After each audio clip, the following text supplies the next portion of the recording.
Hi friends, welcome back to my YouTube channel Ashwini's Arivu. ಇವತ್ತು ನಾನು ಮಾರ್ನಿಂಗಿಂದನೇ ವ್ಲಾಗ್ನ ಸ್ಟಾರ್ಟ್ ಮಾಡಿದ್ದೀನಿ. ಇವತ್ತು ಫ್ರೈಡೇ, ಶಿವರಾತ್ರಿ ಹಬ್ಬದ ದಿನ ಆ್ಯಂಡ್ ಟೈಮ್ ಕೂಡ 6 o'clock ಆಗಿತ್ತು. ಆ್ಯಕ್ಚುಲಿ ಎವ್ರಿ ವೀಕೆಂಡ್ ಅಂದರೆ ಸ್ಯಾಟರ್ಡೆ ಸಂಡೇ ನನ್ನ ಮಗಳಿಗೆ ಸ್ಕೂಲ್ ಹಾಲಿಡೇ ಇರುತ್ತೆ. ಜೊತೆಗೆ ಶಿವರಾತ್ರಿ ಹಬ್ಬ ಫ್ರೈಡೇ ದಿನವೇ ಬಿದ್ದಿದ್ದರಿಂದ Friday, Saturday, Sunday continuous 3 days ರಜಾ ಸಿಗುತ್ತೆ ಅನ್ನೋ ಕಾರಣಕ್ಕೆ ಮೈಸೂರಿಗೆ ಹೊರಡೋಣ ಅಂತ ಹೇಳಿ ಶಿವರಾತ್ರಿ ಹಬ್ಬದ ದಿನ ಅಂದರೆ ಫ್ರೈಡೇ ಮಾರ್ನಿಂಗೇನೆ ಆಲ್ಮೋಸ್ಟ್ 6 o'clock ಏನೋ ಆಗಿತ್ತು ಮನೆಯಿಂದ ಹೊರಟ್ವಿ.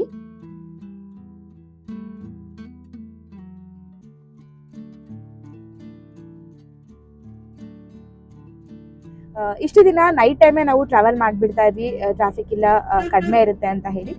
ಫಸ್ಟ್ ಟೈಮ್ ಆ್ಯಕ್ಚುಲಿ ಅರ್ಲಿ ಮಾರ್ನಿಂಗೇ ಬಿಟ್ಟಿರೋದು. ಟ್ರಾಫಿಕ್ ಕಡಿಮೆ ಇರುತ್ತೇನೋ ಅಂತಾನೆ ಬಿಟ್ವಿ, ಬಟ್ ಅರ್ಲಿ ಮಾರ್ನಿಂಗ್ ಬಿಟ್ಟಿರೋದ್ರಿಂದ ಸ್ವಲ್ಪ ಮೂವೇಬಲ್ ಟ್ರಾಫಿಕ್ಕೇ ಇದೆ. ಸಿಗ್ನಲ್ಸ್ ಎಲ್ಲ ಆಲ್ರೆಡಿ ಆನ್ ಕೂಡ ಮಾಡಿಬಿಟ್ಟಿದ್ದಾರೆ. Bangalore to Mysuru expressway ಇರೋದ್ರಿಂದ ತುಂಬಾ ಬೇಗನೆ ರೀಚ್ ಆಗಿಬಿಡ್ತೀವಿ. ಆಲ್ಮೋಸ್ಟ್ ಒಂದು 8:30, 9 o'clockಗೆಲ್ಲ ರೀಚ್ ಆಗಿಬಿಡ್ತೀವಿ ಅಂತ. ಡೈರೆಕ್ಟ್ ಆಗಿ ಎಲ್ಲ ಸ್ಟಾಪ್ ಮಾಡಿದಿರೋ ಹೋಯ್ತು ಅಂತ ಹೇಳಿದ್ರೆ ಜಸ್ಟ್ 2 hours ಸಾಕು. ಬಟ್ ಏನಾದರೂ ಅಲ್ಲಿ ಇಲ್ಲಿ ಸ್ಟಾಪ್ ಮಾಡಿ ಹೋಗೋದಾಯ್ತು ಅಂದ್ರೆ ಅಟ್ಲೀಸ್ಟ್ ಒಂದು half an hour ಹೆಚ್ಚು ಕಡಿಮೆ ಆಗುತ್ತೆ. ನೋಡ್ಬೇಕು ಇವತ್ತು ಎಷ್ಟೊತ್ತಿಗೆ ಫೈನಲಿ ರೀಚ್ ಆಗ್ತೀವಿ ಅಂತ. ಬೆಂಗಳೂರಲ್ಲಿ ಪೀಕಾಸಲ್ಲೆಲ್ಲ ಹೊರಟ್ರೆ ಹೊರಗಡೆ ತುಂಬಾ ಕಷ್ಟ ಹೋಗೋದು, ತುಂಬಾನೇ ಟ್ರಾಫಿಕ್ ಇರುತ್ತೆ, ಸಿಗ್ನಲ್ಸ್ ಇರುತ್ತೆ, ತುಂಬಾನೇ ವೆಯ್ಟ್ ಮಾಡಿ ಹೋಗಬೇಕಾಗತ್ತೆ ಅಂತ ಹೇಳಿ ಬೆಳಗ್ಗೆ ಬೇಗನೆ ಬಿಟ್ವಿ. ಅದರಲ್ಲೂ ಇವತ್ತು ಶಿವರಾತ್ರಿ ಹಬ್ಬ ಇದ್ದಿದ್ದರಿಂದ ಏನು ಅಷ್ಟಾಗಿ ಟ್ರಾಫಿಕ್ ಇರೋದಿಲ್ಲ, ತುಂಬಾನೇ ಕ್ವಿಕ್ಕಾಗಿ ಹೋಗಬಹುದು. ಜಸ್ಟ್ 1.5 hourಗೆಲ್ಲ ನಾವು ರೀಚ್ ಆಗಿಬಿಡ್ತೀವೇನೋ ಅಂತ ಅಂದ್ಕೊಂಡೆ. ಬಟ್ ಬೆಳಗ್ಗೆ ಬೇಗ ಬಿಟ್ರು ಅಥವಾ ಫೆಸ್ಟಿವಲ್ ಇದ್ರೂ ಕೂಡ ನೋ ಯೂಸ್, ಬ್ಯಾಂಗ್ಳೂರಲ್ಲಿ ಯಾವಾಗಲೂ ಟ್ರಾಫಿಕ್ ಇದ್ದೇ ಇರುತ್ತೆ. ಓಕೆ ಫ್ರೆಂಡ್ಸ್, ಫೈನಲಿ ನಾವೀಗ Bangalore to Mysuru expressway ರೋಡಲ್ಲಿದ್ದೀವಿ. ನೀವೇ ನೋಡ್ತಾ ಇರಬಹುದು ರೋಡ್ ಎಷ್ಟು ಚೆನ್ನಾಗಿದೆ ಅಂತ. ಮುಂಚೆ ಎಲ್ಲ ಮೈಸೂರಿಗೆ ಟ್ರಾವೆಲ್ ಮಾಡೋದು ಅಂತ ಹೇಳಿದ್ರೆ ಒಂಥರ ಬೇಜಾರು ಅನಿಸೋದು, ಹೋಗೋ ಖುಷಿ ಇದ್ದರೂ ಕೂಡ ಟ್ರಾಫಿಕಲ್ಲಿ ಹೇಗಪ್ಪ ಹೋಗೋದು ಅಂತ ಅನಿಸ್ತಾ ಇತ್ತು. ಆಲ್ಮೋಸ್ಟ್ 3.5 hours 4 hours ಟೈಮ್ ತಗೊಳ್ತಾ ಇದ್ವಿ. ಬಟ್ ಈ ರೋಡ್ ಆದಾಗಿಂದ ತುಂಬಾ ಬೇಗ, ಯಾವುದೇ ರೀತಿ ರಿಸ್ಕ್ ಇಲ್ದಿರ, ಟಯರ್ಡ್ ಇಲ್ದಿರ ಆಲ್ಮೋಸ್ಟ್ 1.5 hour 2 hours ನಾವು ಮೈಸೂರನ್ನ ರೀಚ್ ಆಗಿಬಿಡ್ತೀವಿ. ಅದರಲ್ಲೂ ಮಾರ್ನಿಂಗ್ ಅಥವಾ ಈವ್ನಿಂಗ್ ಟೈಮ್ ಈ ರೋಡಲ್ಲಿ ಬಂದರೆ ತುಂಬಾ ಬ್ಯೂಟಿಫುಲ್ ಆಗಿರುವಂಥ ವ್ಯೂನ ನೋಡಿಕೊಂಡು ನಾವು ಜರ್ನಿನ ಎಂಜಾಯ್ ಮಾಡಬಹುದು ಅಂತಲೇ ಹೇಳ್ತೀನಿ. ಬಿಕಾಸ್ ಮಾರ್ನಿಂಗ್ ಟೈಮು ಸನ್ರೈಸ್ ಆಗೋದು ತುಂಬಾ ಬ್ಯೂಟಿಫುಲ್ ಆಗಿ ಕಾಣಿಸುತ್ತೆ. ಅದೇ ರೀತಿ ಈವ್ನಿಂಗ್ ಟೈಮು ಕೂಡ ಸನ್ಸೆಟ್ ಆಗೋದನ್ನ ಕೂಡ ನೋಡಿಕೊಂಡು ನಾವು ಟ್ರಾವೆಲ್ನ ಎಂಜಾಯ್ ಮಾಡಬಹುದು. ಮುಂಚೆ ಎಲ್ಲ Bangalore to Mysuru expressway ರೋಡಲ್ಲಿ ಏನಾದರೂ ಬಂದುಬಿಟ್ರೆ ನಮಗೆಲ್ಲೂ ಸ್ಟಾಪ್ ಮಾಡೋದಕ್ಕೆ ಅಂದರೆ ಯಾವುದಾದ್ರೂ ಏನಾದರೂ ತೊಗೊಳ್ಬೇಕು ಅಂತ ಹೇಳಿದರೆ ಅನುಕೂಲನೇ ಇರ್ತಾ ಇರಲಿಲ್ಲ, ಎಲ್ಲೂ ಸ್ಟಾಪ್ ಮಾಡೋ ಹಾಗಿರಲಿಲ್ಲ. ಆ್ಯಂಡ್ ಶಾಪ್ಗಳಿಗೆ ಹೋಗೋದಕ್ಕೆ ನಮ್ಗೆ ಯಾವುದೇ ರೀತಿ ಅನುಕೂಲ ಕೂಡ ಇರಲಿಲ್ಲ.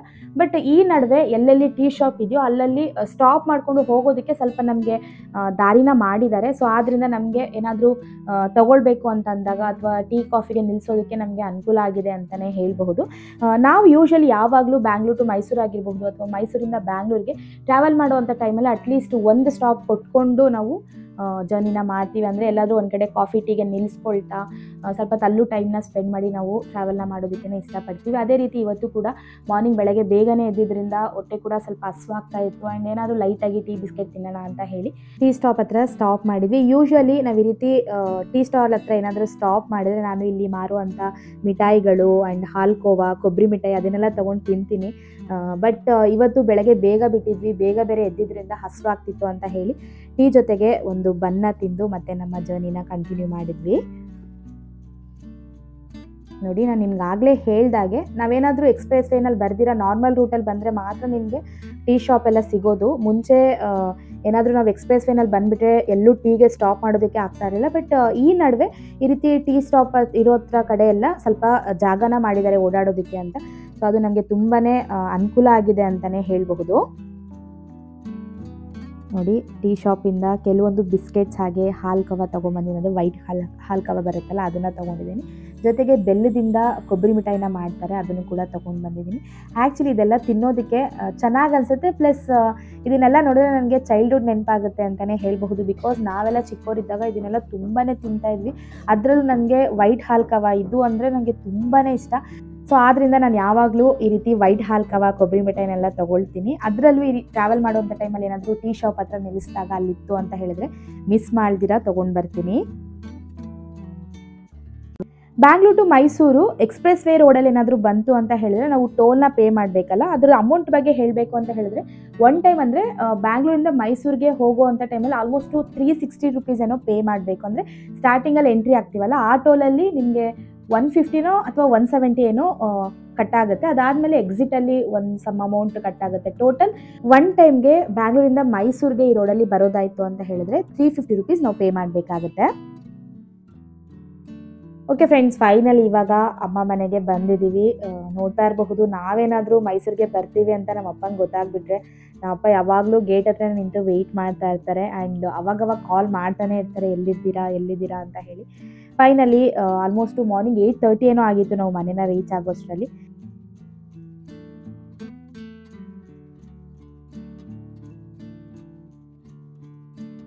ನಾನು ಇವತ್ತು ಮಾರ್ನಿಂಗ್ ಬ್ರೇಕ್ಫಾಸ್ಟ್ಗೆ ಅಕ್ಕಿ ರೊಟ್ಟಿ ಬೇಕು ಅಂತ ಹೇಳಿದೆ. ಸೊ ಆದ್ದರಿಂದ ನಾನು ಬರೋಷ್ಟರಲ್ಲಿ ಅಮ್ಮ ಅಕ್ಕಿ ರೊಟ್ಟಿಗೆಲ್ಲ ರೆಡಿ ಮಾಡಿಕೊಂಡು ಈಗ ನನಗೆ ತಟ್ಟಿ ಕೊಡ್ತಾ ಇದ್ದಾರೆ.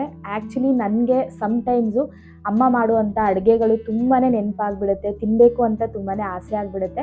ಅದೇ ರೀತಿ ಯಾಕೋ ಗೊತ್ತಿಲ್ಲ, ತುಂಬ ದಿನಗಳಿಂದ ಅಮ್ಮ ಮಾಡುವಂಥ ಅಕ್ಕಿ ರೊಟ್ಟಿ ತಿನ್ನಬೇಕು ಅಂತ ಆಸೆ ಆಗ್ತಾಯಿತ್ತು. ಸೊ ಆದ್ದರಿಂದ ಅಮ್ಮನಿಗೆ ಮುಂಚೆನೇ ಹೇಳಿದೆ ನನಗೆ ಅಕ್ಕಿ ರೊಟ್ಟಿ ಬೇಕು ಅಂತ. ಸೊ ಆದ್ದರಿಂದ ಇವತ್ತು ಶಿವರಾತ್ರಿ ಹಬ್ಬ ಇದ್ದರೂ ಸಹ ಅಮ್ಮ ನನಗೋಸ್ಕರ ಅಂತ ಹೇಳಿ ಅಕ್ಕಿ ರೊಟ್ಟಿ ಹಾಕಿ ಕಾಯಿ ಚಟ್ನಿನೆಲ್ಲ ರೆಡಿ ಮಾಡಿ ಇಟ್ಟಿದ್ರು.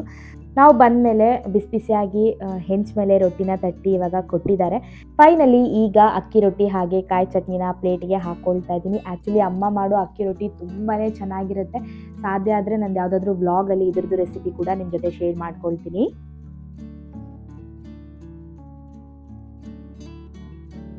ಇವತ್ತು ಶಿವರಾತ್ರಿ ಹಬ್ಬ ಇದ್ದಿದ್ದರಿಂದ ನಮಗೆಲ್ಲ ಅಮ್ಮ ರೊಟ್ಟಿನ ಮಾಡಿಕೊಟ್ಟಿದ್ದಾದಮೇಲೆ ಈಗ ಪೂಜೆನ ಮಾಡ್ಕೊಳ್ತಾ ಇದ್ದಾರೆ. ಆ್ಯಕ್ಚುಲಿ ಶಿವರಾತ್ರಿ ಹಬ್ಬ ಏನು ಅಷ್ಟು ಗ್ರ್ಯಾಂಡಾಗಿ ಮಾಡ್ಕೊಳ್ಳೋದಿಲ್ಲ, ಸಿಂಪಲ್ಲಾಗಿ ದೇವ್ರ ಪೂಜೆನ ಮಾಡಿ ಉಪವಾಸ ವ್ರತನ ಮಾಡ್ಕೊಳ್ತಾರೆ. ನಮಗೆ ಈ ವರ್ಷ ಯಾವುದೇ ಹಬ್ಬ ಇಲ್ಲದೇ ಇರೋ ಕಾರಣ ನಾನೇನು ಉಪವಾಸ ಮಾಡೋದಕ್ಕೆ ಹೋಗಿಲ್ಲ. ಆ್ಯಂಡ್ ನನಗೆ ಉಪವಾಸ ಮಾಡೋದಕ್ಕೂ ಆಗೋದಿಲ್ಲ, ತುಂಬಾ ಸುಸ್ತಾಗಿಬಿಡುತ್ತೆ. ಸೊ ಆದ್ದರಿಂದ ಆಸೆ ಆಗಿತ್ತು ಅಂತ ಹೇಳಿ ಮಾರ್ನಿಂಗ್ ಬ್ರೇಕ್ಫಾಸ್ಟ್ಗೆ ನಾನು ರೈಸ್ ಐಟಮ್ನ ತಿನ್ಕೊಂಡ್ಬಿಟ್ಟೆ. ಇವತ್ತು ಶಿವರಾತ್ರಿ ಹಬ್ಬ ಇರೋದ್ರಿಂದ ದೇವ್ರ ಮುಂದೆ ಹೆಸರು ಕಾಳು ಹಾಗೆಯೇ ಅಕ್ಕಿನ ಇಟ್ಟು ಪೂಜೆನ ಮಾಡಿದ್ರೆ ಮನೆಯಲ್ಲಿ ಸಮೃದ್ಧಿ ಹಾಗೆ ನೆಮ್ಮದಿ ಎಲ್ಲ ನೆಲೆಸಿರುತ್ತೆ ಅಂತ ಹೇಳ್ತಾರೆ. ಸೊ ಆದ್ದರಿಂದ ಅಮ್ಮ ಪೂಜೆ ಮಾಡುವಂಥ ಟೈಮಲ್ಲಿ ಒಂದು ತಟ್ಟೆನಲ್ಲಿ ಹೆಸರುಬೇಳೆ ಹಾಗೆಯೇ ಅಕ್ಕಿನ ಇಟ್ಟು ಪೂಜೆ ಮಾಡ್ಕೊಳ್ತಾ ಇದ್ದಾರೆ.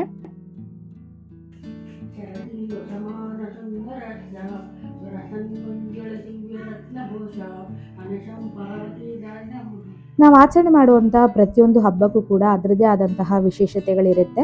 ಅದೇ ರೀತಿ ಶಿವರಾತ್ರಿ ಹಬ್ಬದ ವಿಶೇಷ ಅಂತ ಹೇಳಿದರೆ ಜಾಗರಣೆ, ಉಪವಾಸ ಹಾಗೆ ತಂಬಿಟ್ಟು. ಬಟ್ ಈ ಸಾರಿ ಶಿವರಾತ್ರಿ ಹಬ್ಬಕ್ಕೆ ನಾವೇನು ತಂಬಿಟ್ಟೇನು ಮಾಡೋದಕ್ಕೆ ಹೋಗಿಲ್ಲ, ಜಸ್ಟ್ ಸಿಂಪಲ್ಲಾಗಿಯೇ ದೇವ್ರ ಪೂಜೆನ ಮಾಡಿಕೊಂಡು ಹಬ್ಬವನ್ನು ಮಾಡ್ಕೊಂಡ್ವಿ. ನೋಡ್ತಾ ಇರಬಹುದು ಅಮ್ಮ ಸಿಂಪಲ್ಲಾಗಿಯೇ ದೇವ್ರ ಪೂಜೆನ ಮಾಡಿದ್ದಾರೆ. ಅಂದರೆ ಈ ಸರಿ ಏನು ಅಂತ ಹೇಳಿದರೆ ದೇವ್ರ ಮುಂದೆ ಅಕ್ಕಿ ಹಾಗೆ ಹೆಸರು ಕಾಳು ಆಗಲೇ ಹೇಳ್ದಾಗೆ ಅದೆರಡು ಇಟ್ಟು ಪೂಜೆನ ಮಾಡಿದ್ರೆ ಒಳ್ಳೆಯದಾಗುತ್ತೆ, ಸಮೃದ್ಧಿ ಇರುತ್ತೆ ಅಂತ ಹೇಳಿ ಅದನ್ನು ಇಟ್ಟು ಪೂಜೆ ಮಾಡ್ಕೊಂಡಿದ್ದಾರೆ. ನಮಗೆಲ್ಲ ಗೊತ್ತಿರೋ ಹಾಗೆ ಶಿವರಾತ್ರಿ ಹಬ್ಬದ ದಿನ ಅಕಸ್ಮಾತ್ ಉಪವಾಸ ಇರೋದಕ್ಕೆ ಆಗೋದಿಲ್ಲ ಅಂತ ಹೇಳಿದರೆ ಏನಾದರೂ ಕೋಸಂಬರಿ ಆಗಿರಬಹುದು, ಇಲ್ಲ ಅಂತಂದರೆ ಹಣ್ಣು, ಜ್ಯೂಸು, ಜೊತೆಗೆ ಕೇಸರಿಬಾತು, ಉಪ್ಪಿಟ್ಟು ಇಂಥ ಐಟಮ್ಗಳನ್ನ ಮಾಡ್ತಾರೆ. ಬಟ್ ಇವತ್ತು ಮಾರ್ನಿಂಗ್ ಬ್ರೇಕ್ಫಾಸ್ಟ್ಗೆ ನಾನು ಕೇಳಿದೆ ಅಂತ ಅಮ್ಮ ಅಕ್ಕಿ ರೊಟ್ಟಿ ಹಾಗೆ ಕಾಯಿ ಚಟ್ನಿನ ಮಾಡಿದರು. ಅದೇ ಫುಲ್ಲು ಹೆವಿಯಾಗಿತ್ತು. ಸೊ ಆದ್ದರಿಂದ ಆಫ್ಟರ್ನೂನ್ ಹಾಗೆ ನೈಟ್ಗೆ ಲೈಟಾಗಿ ಏನಾದರೂ ಉಪ್ಪಿಟ್ಟು, ಕೇಸರಿಬಾತು, ಹಣ್ಣುಗಳನ್ನ ತೊಗೊಳ್ಳೋಣ ಅಂತ ಹೇಳಿ ಈಗ ನನ್ನ ತಮ್ಮ ಮಿಂಟ್ ಲೈಮ್ ಜ್ಯೂಸನ್ನ ಮಾಡ್ತಾ ಇದ್ದಾನೆ. ಈಗ ರೆಡಿ ಮಾಡ್ತಾ ಇರುವಂಥ ಮಿಂಟ್ ಲೈಮ್ ಜ್ಯೂಸು ಕುಡಿಯೋದಕ್ಕೆ ತುಂಬಾ ಚೆನ್ನಾಗಿರುತ್ತೆ. ಅಷ್ಟೇ ಅಲ್ಲ, ತುಂಬ ಕ್ವಿಕ್ಕಾಗಿ ಕೂಡ ಮಾಡ್ಕೊಳ್ಬಹುದು. ಈಗಷ್ಟೇ ಅಲ್ಲ, ನಾವು ಮೈಸೂರಿಗೆ ಬಂದಾಗೆಲ್ಲನೂ ಕೂಡ ನನ್ನ ತಮ್ಮ ಈ ಜ್ಯೂಸ್ನ ನಮ್ಮೆಲ್ಲರಿಗೂ ಮಾಡಿಕೊಡ್ತಾ ಇರ್ತಾನೆ. ಅದೇ ರೀತಿ ಇವಾಗ ತುಂಬಾ ಹೊರಗಡೆ ಬಿಸಿಲಿತ್ತು, ಜೊತೆಗೆ ಶಿವರಾತ್ರಿ ಹಬ್ಬ ಕೂಡ. ಸೊ ಆದ್ದರಿಂದ ಇವತ್ತು ಸಹ ಮಿಂಟ್ ಲೈಮ್ ಜ್ಯೂಸ್ನ ಮಾಡ್ತಾ ಇದ್ದಾನೆ. ಮಿಂಟ್ ಲೈಮ್ ಜ್ಯೂಸ್ನ ಮಾಡೋದಕ್ಕೆ ಫಸ್ಟು ಮಿಕ್ಸಿ ಜಾರಲ್ಲಿ ಒಂದು 3 ನಿಂಬೆಹಣ್ಣಿನ ರಸವನ್ನು ಹಾಕ್ಕೊಂಡು ನಂತರ ಅದಕ್ಕೆ 1/4 ಟೀ ಸ್ಪೂನಷ್ಟು ಏಲಕ್ಕಿ ಪೌಡರ್, ಜೊತೆಗೆ 2 ಹಿಡಿಯಷ್ಟು ಪುದೀನ ಸೊಪ್ಪನ್ನ ಹಾಕ್ಕೊಳ್ತಾ ಇದ್ದಾನೆ. ನೆಕ್ಸ್ಟು ಇದಕ್ಕೆ ಒಂದು 2 ಸ್ಪೂನಷ್ಟು ಶುಗರ್ನ ಆ್ಯಡ್ ಮಾಡ್ಕೊಳ್ತಾ ಇದ್ದೀವಿ. ಅದಾದ ನಂತರ ಒಂದು 1/4 ಗ್ಲಾಸಷ್ಟು ನೀರು, ಜೊತೆಗೆ ಒಂದು 1/4 ಟೀ ಸ್ಪೂನಷ್ಟು ಚಾಟ್ ಮಸಾಲ, ಇಷ್ಟನ್ನು ಹಾಕ್ಕೊಂಡು ಮಿಕ್ಸಿ ಮಾಡ್ಕೊಳ್ಬೇಕು.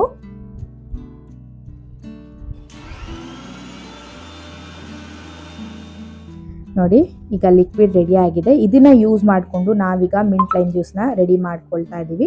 ಮಾಡಿಟ್ಕೊಂಡಿರುವಂಥ ಈ ಲಿಕ್ವಿಡ್ನ ಗ್ಲಾಸ್ ಒಳಗಡೆಗೆ ಹಾಕ್ಕೊಂಡು ನಂತರ ಇದಕ್ಕೆ ನೀವು ಸ್ಪ್ರೈಟ್, 7 ಅಪ್ ಇಲ್ಲ ಅಂತಂದರೆ ಸೋಡಾನ ಯೂಸ್ ಮಾಡಿಕೊಂಡು ಜ್ಯೂಸ್ನ ರೆಡಿ ಮಾಡ್ಕೊಳ್ಬಹುದು. ನಾವಿವತ್ತು 7 ಅಪ್ನ ಯೂಸ್ ಮಾಡ್ತಾ ಇದ್ದೀವಿ.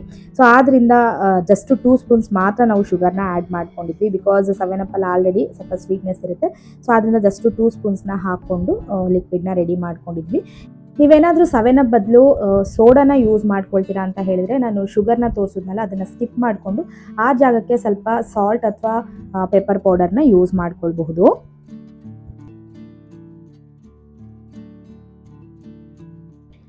ನನ್ನ ರೀಸೆಂಟ್ ವ್ಲಾಗಲ್ಲಿ ಕಾಫಿ ಪೌಡರ್, ಟೀ ಪೌಡರ್ ಹಾಗೆಯೇ ಶುಗರ್ನ ಹಾಕಿಡೋದಕ್ಕೆ ನಾನು ತೊಗೊಂಡಿರುವಂಥ ಒಂದು ಗ್ಲಾಸ್ ಜಾರ್ ಸೆಟ್ ಬಗ್ಗೆ ನಿಮಗೆ ತೋರಿಸ್ಕೊಟ್ಟಿದ್ದೆ. ಆ ವಿಡಿಯೋನ ನಮ್ಮಪ್ಪ ನೋಡಿ ಮೈಸೂರಿಗೂ ಸಹ ಒಂದು ಸೆಟ್ನ ತೊಗೊಂಡು ಬರೋದಕ್ಕೆ ಅಂತ ಹೇಳಿದರು. ಸೊ ಆದ್ದರಿಂದ ಬರ್ತಾ ಅದನ್ನು ನಾನು ತೊಗೊಂಡು ಬಂದಿದ್ದೆ.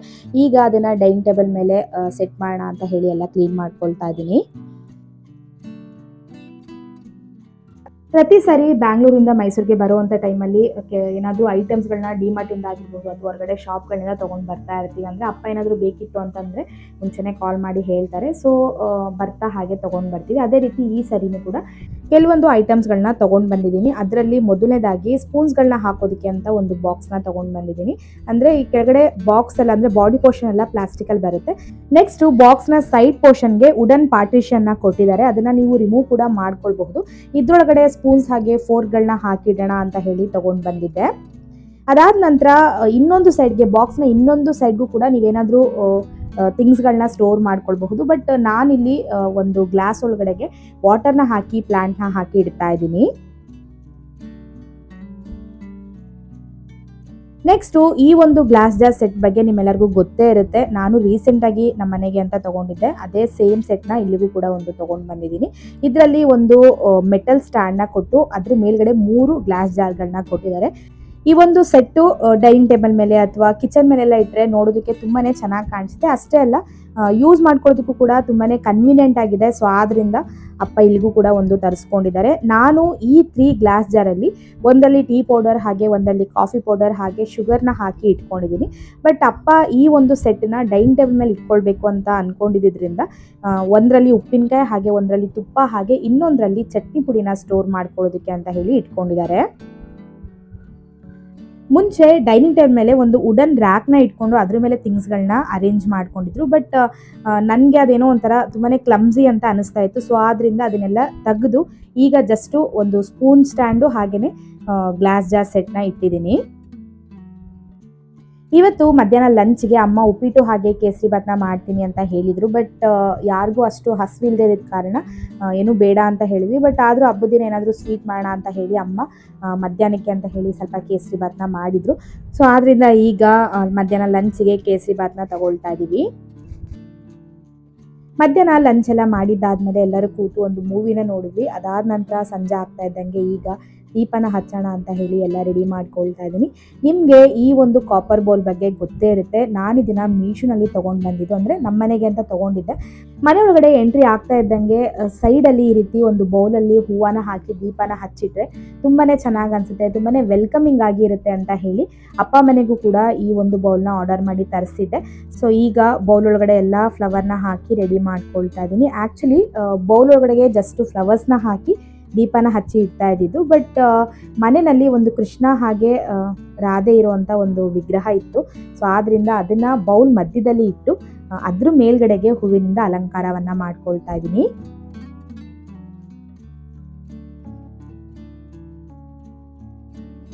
ಚೆನ್ನಾಗಿ ಕಾಣುತ್ತೋ ಇಲ್ವೋ ಅಂತ ಹೇಳಿ ಜಸ್ಟು ನೋಡೋಣ ಅಂತ ಹೇಳಿ ರಾಧಾಕೃಷ್ಣದು ಮೂರ್ತಿನ ಇಟ್ಟು ನಂತರ ಈ ರೀತಿ ಅಲಂಕಾರವನ್ನು ಮಾಡಿದೆ. ಬಟ್ ಎಲ್ಲ ಮಾಡಿದಾದ್ಮೇಲೆ ತುಂಬಾ ಬ್ಯೂಟಿಫುಲ್ಲಾಗಿ ಕಾಣಿಸ್ತಾ ಇತ್ತು. ಆ್ಯಕ್ಚುಲಿ ಜಸ್ಟು ಫ್ಲವರ್ನ ಹಾಕಿ ದೀಪ ಹಚ್ಚೋದಕ್ಕಿಂತ ಈ ರೀತಿ ಮಾಡಿರೋದು ತುಂಬಾ ಚೆನ್ನಾಗಿ ಅನ್ನಿಸ್ತು ನನಗೆ.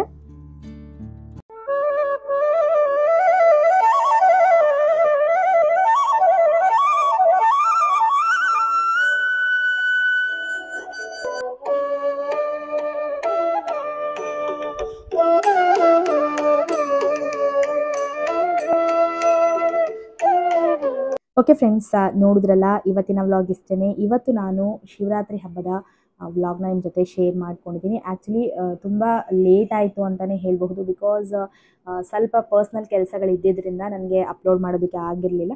ಸೊ ಆದ್ದರಿಂದ ಸ್ವಲ್ಪ ಲೇಟಾಗಿ ಈ ವ್ಲಾಗ್ನ ಅಪ್ಲೋಡ್ ಮಾಡ್ತಾ ಇದ್ದೀನಿ. ಐ ಹೋಪ್ ಈ ವ್ಲಾಗ್ ನಿಮ್ಮೆಲ್ಲರಿಗೂ ಇಷ್ಟ ಆಗಿರುತ್ತೆ ಅಂತ ಅಂದ್ಕೊಳ್ತೀನಿ. ಇಷ್ಟ ಆಗಿದ್ರೆ ಒಂದು ಲೈಕ್ ಮಾಡಿ, ಹಾಗೆಯೇ ಇನ್ನು ಯಾರೆಲ್ಲ ನನ್ನ ಚಾನಲ್ನ ಸಬ್ಸ್ಕ್ರೈಬ್ ಮಾಡ್ಕೊಳ್ಳದೆ ನೋಡ್ತಾ ಇದ್ದೀರೋ ನನ್ನ ಚಾನಲ್ನ ಸಬ್ಸ್ಕ್ರೈಬ್ ಮಾಡಿಕೊಂಡು ಪಕ್ಕದಲ್ಲೇ ಕಾಣುವಂಥ ಬೆಲ್ ಐಕಾನ್ನ ಕ್ಲಿಕ್ ಮಾಡಿ ಅಂತ ಹೇಳ್ತಾ ಈ ವಿಡಿಯೋನ ಇಲ್ಲಿಗೆ ಎಂಡ್ ಮಾಡ್ತಾ ಇದ್ದೀನಿ. Thank you.